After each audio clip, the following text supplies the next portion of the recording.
Welcome to the City of Caldwell podcast. We have Jess with us today. So Jessica, tell us a little bit about your background. Where did you grow up? How did you grow up?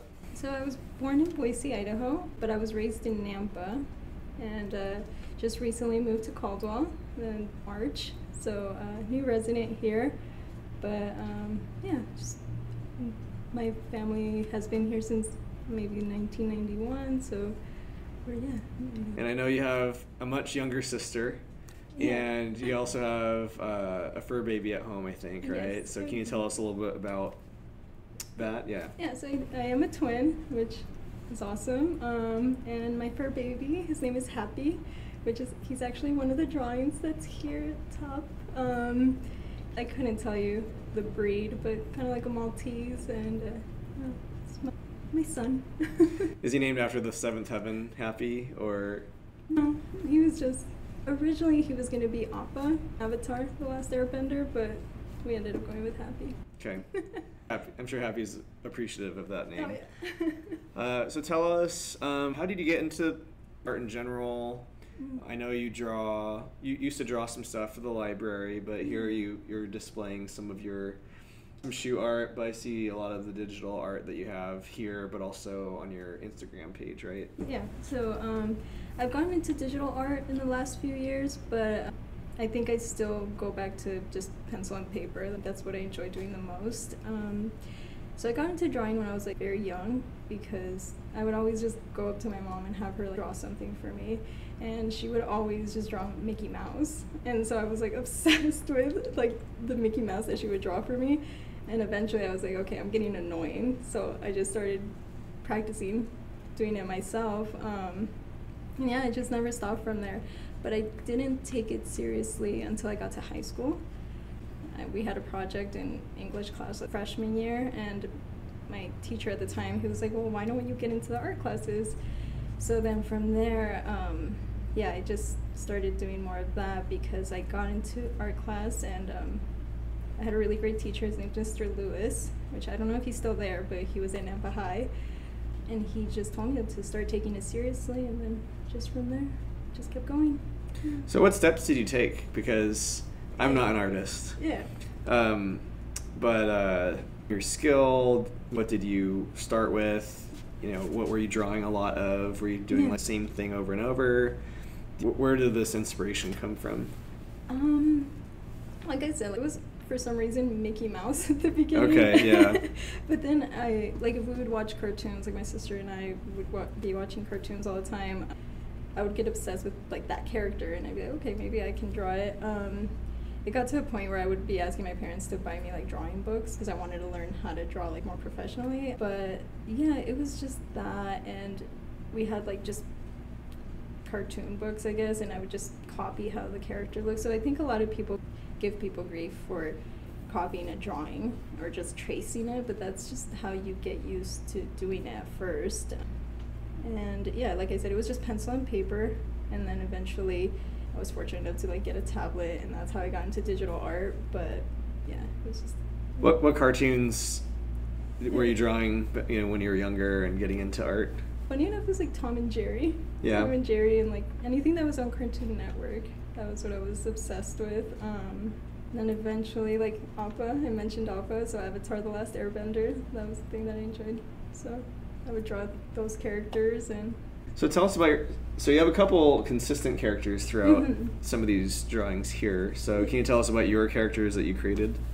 Over time, lately I've been drawing this little dragon and the girl, and they actually don't have names yet. I haven't gotten to that point, but I know the story that I want to create with them, and it just they always say to write what you know. So I think for me it's I draw what I know, and these characters are going to be based in a library, just because I've worked at libraries before. But what I'm hoping to do with these characters is make children's books. When I was working at the Caldwell Public Library, I just saw how popular children's books are. That was the thing that was getting checked out the most. So I want to be able to make something like that kids are excited to go check out.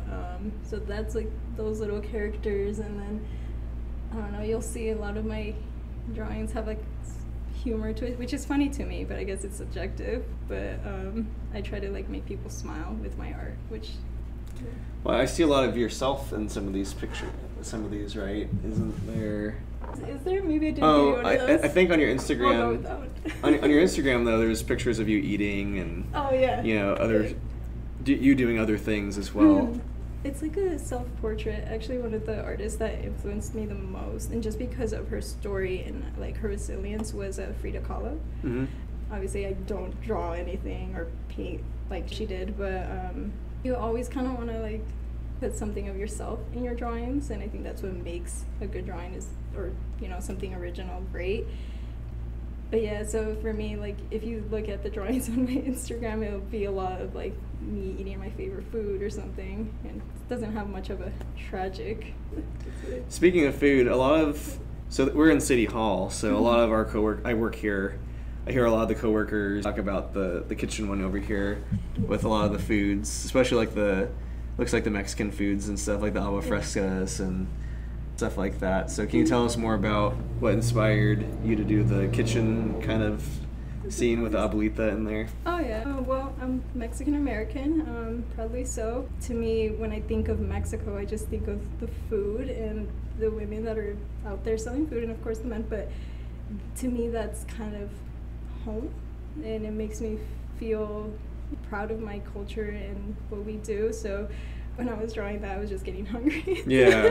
So maybe I was just hungry as I was drawing it. But yeah, it's one of those things where it's like that's part of me, so I want to represent it in my art, and that's Nice.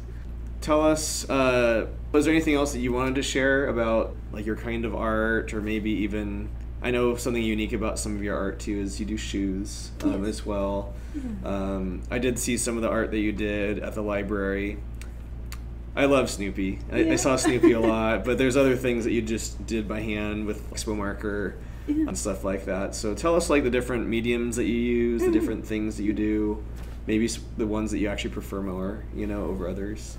So the shoes are actually pretty new. That's something that I started doing maybe 3 months ago. I actually had a patron at the library who, her name's Peggy, very sweet lady. She told me, asked me if I did anything else, and I told her no, it's mostly been digital, but she got me to do something that was out of my comfort zone, and I found that I really liked it. So that's kind of been my focus, has been like painting shoes. But speaking of the library, that was a very great opportunity because they have these 2 giant whiteboards, and anyone that's familiar with that, they would put like the schedule and stuff, but at one point I was like, oh, can I draw something on there? And they were like, yeah, go for it. And we noticed that it would catch people's attention, and then they would start looking at what was going to happen that week or the programs. So markers are actually something I had never worked with, or a whiteboard. But yeah, Snoopy was a popular character, so that was the thing I did the most. Yeah, so that was challenging, but it was fun. Cool. I think you mentioned it a little bit, but can you tell us more about like where you want to go with your art? What's the goal? And so you said children's books. Can you just tell us if there was a magic genie and they could, or somebody that could wave their wand and say, poof, this is what I would love for it to end up being. What would that look like to you? Honestly, and like you said, like if there was a genie, I think my wish would be to take like maybe even a little dragon and just take an original character. And I think everyone thinks like, oh, I'm gonna get to like Harry Potter level, and I don't know, I think that's a good goal to have. It's just get a book that's so popular that gets kids back into reading, but it's also something that goes beyond just a book. I think my ultimate goal, it's a book, maybe eventually becomes a series or movies, and then maybe those little character that they carry around as a plush toy, that would be my ultimate goal, just because, I don't know, I think it would be beautiful to see that. Yeah. Cool. Can you tell us also, just for some of the, I don't want to say just for kids, but like for aspiring, maybe they're kids, maybe they're adults, but aspiring artists, how can they level up like you? As far, maybe are there tips or some, techniques that you would recommend for people to kind of hone their skill? I think just for me, it was just drawing every day. No matter what, like just getting home and, you know, from school, and I would just eat, and then after that I would just be drawing the rest of the night. I think it's cliche, but like, and I'm not saying I'm perfect, but practice makes perfect. I think if you really enjoy something, if you do it consistently like that, you will get to.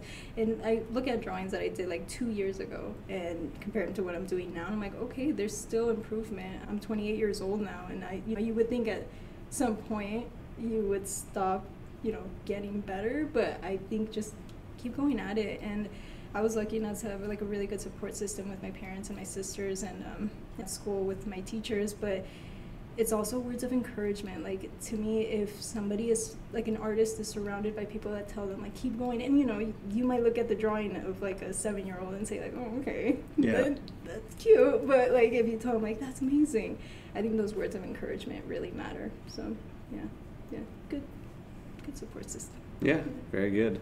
You're nicer than I am. I think on the inside I would say that, but I might say something like, yeah, nice try, or, that's a drawing, yep. So, yeah, you're nicer than I am. Was there anything else that you wanted to share? So maybe tell us, what's your Instagram handle, or how can people find you, or if they want, maybe there's somebody out there that looking for a new character. Yeah. To publish or to make something out of. How can people find your work? Yeah. Thank you. I currently just post to my Instagram, my art Instagram. It's Good Animation, so Gud and then animation. That's my handle on there. I'm hoping to open up commissions here soon, so people can send me their ideas and I can draw something up for them. Yeah, so far that's all I've got. Hopefully maybe open a website in the future, but if you want to contact me on there and get something started. Yeah, neat. Well, thank you so much for hanging out with us, letting us know, get to know who you are, some of the inspiration behind what you do and how you do it and why you do it. So thank you so much for coming by, and we appreciate you coming to City Hall, and just thank you for loaning us your beautiful work, and yeah, thanks so much for spending your time with us today. Well, thank you for having me. I'm a new resident to Caldwell, but I think this is going to be home for a very long time. So thank you for this opportunity. And yeah. Cool, thank you. Yeah, of course.